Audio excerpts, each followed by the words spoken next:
Radio Divan. Pour une psychanalyse populaire, l'émission de Guylaine Dubois et Lucas Bielli, produite et réalisée par FM+.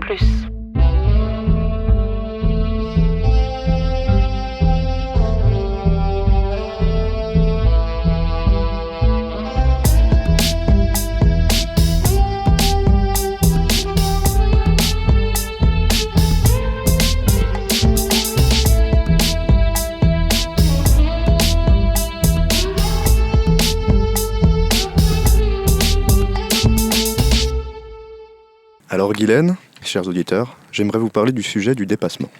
La notion de dépassement en psychanalyse se réfère au processus par lequel on parvient à surmonter, transcender ou dépasser une forme particulière de pensée, de comportement ou de sentiment qui a été problématique ou limitante dans le passé. C'est un concept essentiellement lié à la capacité de chacun à grandir, à mûrir et à se développer psychologiquement. Un aspect clé de la notion de dépassement est qu'elle est un processus dynamique et en cours, plutôt qu'un état statique ou final.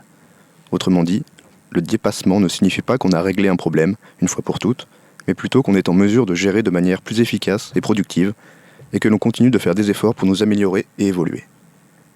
Alors pour commencer, j'aimerais vous illustrer la notion du dépassement avec 3 mythes célèbres, ceux du roi singe, d'Héraclès et de Siegfried, avant d'ensuite terminer par 2 cas pratiques psychanalytiques. Alors le roi singe, dont le nom est Sun Wukong, est né d'une pierre magique au sommet d'une montagne, montrant dès le début sa nature exceptionnelle et surnaturelle. Doté d'une grande intelligence et d'une grande force, il apprend rapidement les arts martiaux et obtient de nombreux pouvoirs magiques. Cependant, son ego surdimensionné et son manque de respect pour les règles attirent l'attention des dieux célestes. Malgré plusieurs tentatives pour le contrôler, Sun Wukong défie constamment l'autorité, y compris celle du Bouddha lui-même. En conséquence, le Bouddha le punit en l'emprisonnant sous une montagne. La naissance extraordinaire du roi singe et son acquisition rapide de pouvoirs magiques peuvent être interprétés comme symbolisant un moi surdimensionné et indiscipliné. Dans la perspective de la psychanalyse, ce roi semble être guidé par le principe de plaisir, où il cherche à satisfaire ses désirs sans tenir compte des conséquences. Son emprisonnement sous la montagne représente une confrontation forcée avec la réalité et les limites de ses actions pulsionnelles. Après 5 siècles, il est libéré par le moine Tan Zhang, à condition qu'il l'aide dans son pèlerinage pour récupérer les sutras bouddhistes de l'Occident. C'est à ce moment que son véritable voyage de dépassement commence. Le voyage vers l'Occident est rempli de nombreux défis et épreuves où le sujet doit apprendre à maîtriser ses pulsions, à respecter les règles et à penser aux autres avant lui-même. Ce voyage représente un processus de maturation du moi, où le héros apprend à équilibrer ses désirs personnels avec les exigences de la réalité extérieure. À la lumière des idées de Carl Jung, cette épopée est comparable à une quête d'individuation, un processus par lequel le héros atteint une plus grande conscience de soi et de son individualité. En surmontant les obstacles de son voyage, Sun Wukong est non seulement confronté à ses propres défauts et erreurs, mais il apprend aussi à les accepter et à les intégrer dans son identité. Allons en Grèce. Héraclès, fils de Zeus et d'Alcmène, est né mortel mais avec une force extraordinaire. Héra, l'épouse de Zeus, jalouse de cette union illégitime, poursuit Héraclès de sa rancune et le conduit à un accès de folie où il tue sa femme et ses enfants. Horrifié par son acte, il consulte l'oracle de Delphes pour savoir comment il peut se racheter. L'oracle lui ordonne de servir le roi Eurysthée pendant 12 ans et d'accomplir tous les travaux qu'il lui demande.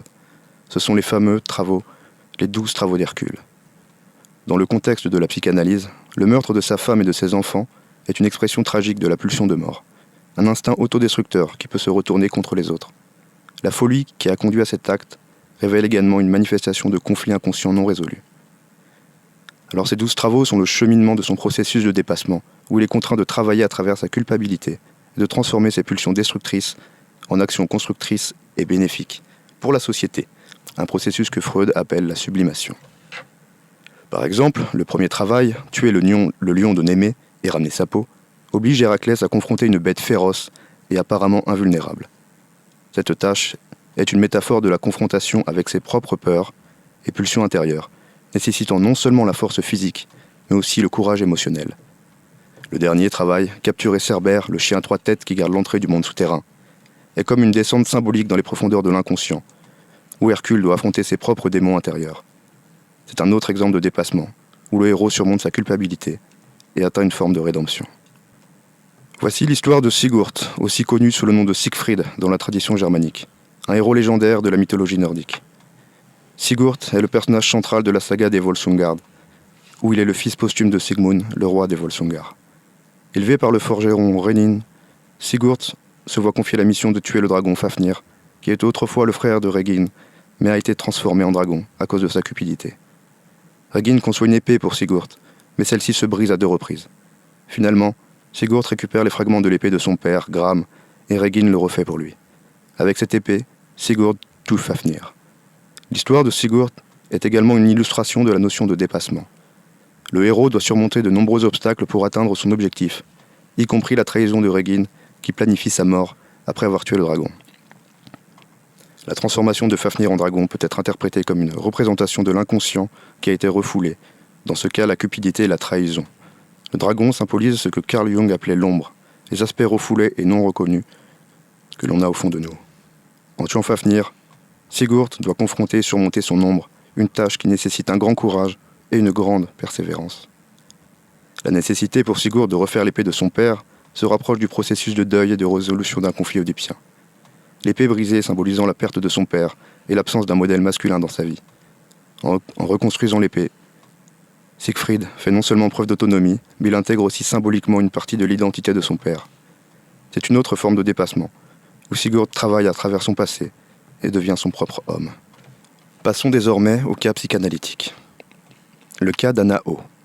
est le pseudonyme de Bertha Pappenheim, une patiente de Joseph Breuer, un collègue et mentor de Freud. Anna souffrait d'hystérie, un diagnostic psychiatrique courant à l'époque, qui comprenait une variété de symptômes physiques et mentaux. Avec l'aide de Breuer, Anna a commencé à raconter des histoires sur ces symptômes, ce qui a souvent conduit à leur soulagement. Breuer et Freud ont qualifié ce processus de cure par la parole ou de catharsis, et c'est l'un des fondements de la méthode psychanalytique. Le cas du petit Hans concerne un garçon de 5 ans qui avait une peur phobique des chevaux. Freud a interprété cette peur comme un déplacement de la peur de Hans de son père et une manifestation de ce que Freud a appelé le complexe d'Oedipe.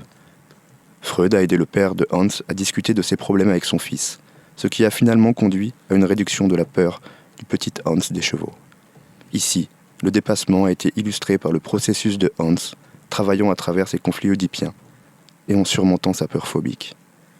Alors en conclusion, ces histoires partagent tout le thème du dépassement, où les protagonistes sont amenés à confronter et à travailler à travers leurs peurs, leurs désirs et leurs conflits internes, aboutissant à une croissance personnelle et à une transformation. Cela reflète l'approche psychanalytique, où le travail thérapeutique implique de faire face à l'inconscient pour résoudre les conflits internes et travailler à travers le traumatisme et les pulsions pour permettre un plus grand bien-être et une plus grande maturité psychique. Merci Lucas Bielli pour ces petites capsules sur le dépassement.